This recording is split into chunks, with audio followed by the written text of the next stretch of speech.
السلام علیکم ناظرین، ابھی فلسطین صلیبیوں کے پاؤں تلے کڑا رہا تھا، یروشلم صلیب پر لٹکا ہوا تھا، اس مقدس شہر سے خون رس رہا تھا۔ وہاں کے مسلمان جو صلیبیوں کی استبداد کے شکنجے میں آئے ہوئے تھے، پس رہے تھے، تڑپ رہے تھے اور صلاح الدین ایوبی کا انتظار کر رہے تھے، ان تک یہ اطلاعیں پہنچ چکی تھی کہ سلطان ایوبی فلسطین کی سرزمین میں داخل ہو چکا ہے اور شوبک کا قلعہ مسلمانوں کے قبضے میں ہے۔ یہ ان کے لیے خوشخبری تھی، مگر یہ خوشخبری پیغام اجل ثابت ہوئی۔ صلیبیوں نے شوبک کی شکست کا انتقام یروشلم اور دیگر شہروں اور قصبوں کے مسلمانوں سے لینا شروع کر دیا تھا۔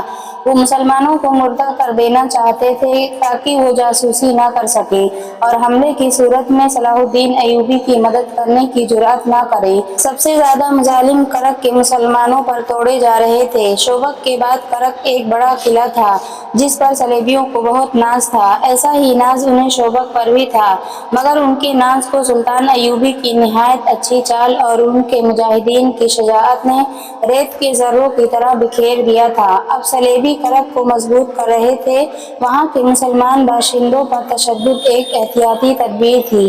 صلیبیوں کو یہ وہم و گمان ہو گیا تھا کہ مسلمان جاسوسی کرتے ہیں، چنانچہ یہاں بھی انہوں نے شوبک کی طرح مشتبہ مسلمانوں کو بیگار کیمپ میں پھینکنا شروع کر دیا تھا۔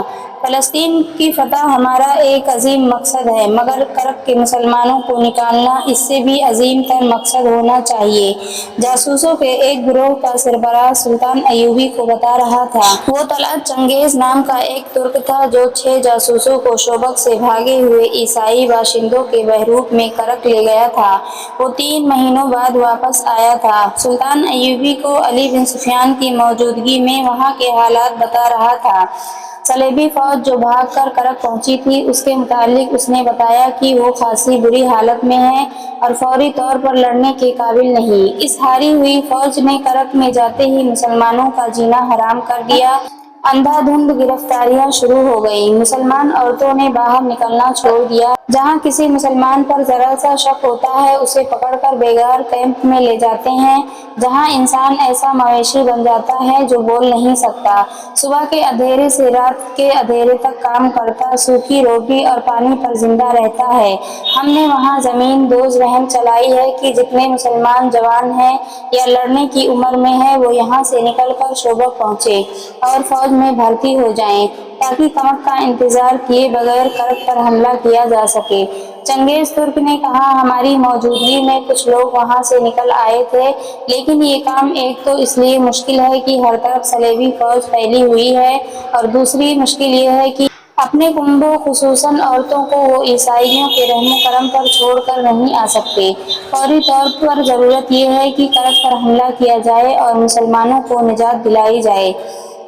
اس سے پہلے ایک اور جاسوس یہ اطلاع دے چکا تھا کہ صلیبیوں کی اسکیم اب یہ ہے کہ سلطان ایوبی کرک کا محاصرہ کرے گا تو صلیبیوں کی ایک فوج جو ایک صلیبی حکمران ریمانڈ کے زیر کمان ہے، عقب سے حملہ کرے گی۔ سلطان ایوبی نے پہلے ہی اپنے فوجی سربراہوں سے کہہ دیا تھا کہ صلیبی عقب سے حملہ کریں گے، اس صورتحال کے لیے اسے زیادہ فوج کی ضرورت تھی۔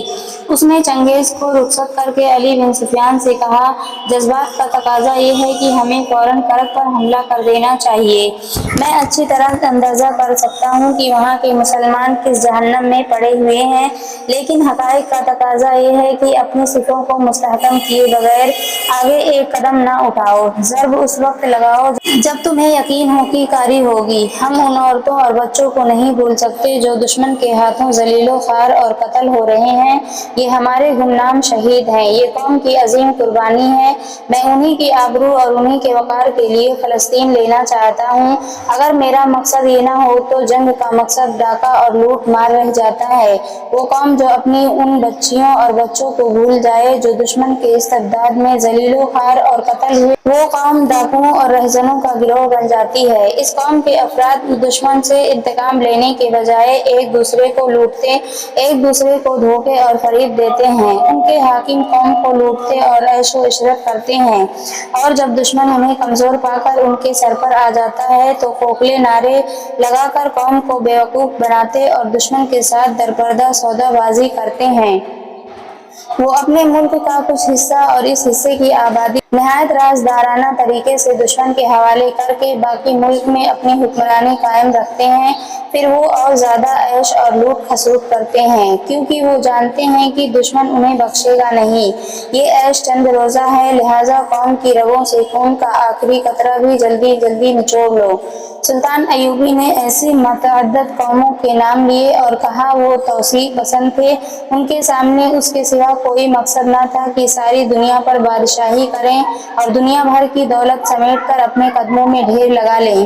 انہوں نے دوسری قوموں کی عصمت دری کی اور ان کی اپنی بیٹیاں اور بہنیں دوسروں کے ہاتھوں بے آبرو ہوئیں۔ ان قوموں کے حکمران پرائی زمین پر ہلاک ہوئے اور ان کا نام و نشان کس نے مٹایا؟ ان قوموں نے جو غیرت مند تھیں اور جنہیں احساس تھا کہ ان کی زمین کو اور ان کی عصمت کو دشمن نے ناپاک کیا ہے اور اس کا انتقام لینا ہے۔ ہم بھی حملہ آور ہیں، صلیبی بھی حملہ آور ہیں، لیکن ہم میں فرق ہے۔ وہ دور دراز ملکوں سے ہمارے مذہب کا نام و نشان مٹانے آئے ہیں۔ وہ اس لیے آئے ہیں کہ مسلمان عورتوں کو اپنی گرفت میں لے کر ان کے وطن سے صلیبی پیدا کریں۔ ہم ان کی آبرو کے دفاع کے لیے حملہ آور ہوئے ہیں۔ اگر ہم کفر کے طوفان کو نہ روکیں تو ہم بے غیرت ہیں اور ہم مسلمان نہیں، اور اگر اسلام کا دفاع اس انداز سے کریں کہ دشمن کے انتظار میں گھر بیٹھے رہیں اور جب وہ حملہ آور ہو تو اپنے گھر میں اس کے خلاف لڑیں اور پھر فخر سے کہیں کہ ہم نے دشمن کا حملہ پسپا کر دیا ہے، تو یہ ثبوت ہے ہماری بزدلی کا۔ دفاع کا طریقہ یہ ہوتا ہے کہ دشمن تمہیں مارنے کے لیے نیام سے تلوار نکالنے لگے تو تمہاری تلوار اس کی گردن کاٹ چکی ہو۔ وہ کل حملے کے لیے آنے والا ہو تو آج اس پر حملہ کر دو۔ میرے پاس اس کا ایک ہی علاج ہے کہ محترم نور الدین زنگی سے کمک مانگی جائے، علی بن سفیان نے کہا، اور کرک پر حملہ کر دیا جائے۔ یہ بھی نقصان دہ ہوگا۔ سلطان ایوبی نے کہا، زنگی کے پاس اتنی فوج رہنی چاہیے کہ صلیبی ہمارے عقب پر حملہ کریں تو زنگی ان کے عقب پر حملہ کر سکے۔ میں مدد مانگنے کا قائل نہیں، اس کے بجائے میں یہ بھی کر سکتا ہوں کہ کرک میں چھاپا مار دستے بھیج کر صلیبیوں کا جینا حرام کیے رکھوں۔ مجھے امید ہے کہ ہمارے جاسوس چھاپا مار صلیبیوں کی جڑیں چوہوں کی طرح کاٹتے رہیں گے، مگر اس کی سزا وہاں کے بے گناہ مسلمان باشندوں کو ملے گی۔ چھاپا مار تو اپنا کام کر کے ادھر ادھر ہو جائیں گے، وہ ہر قسم کی سختی اور مصیبت جھیل سکتے ہیں، ہمارے نہتے بہن بھائی کچلے جائیں گے۔ البتہ اس تجویز پر غور کرو کہ وہاں سے مسلمان کنبوں کو نکالنے کا کوئی خفیہ انتظام کیا جائے۔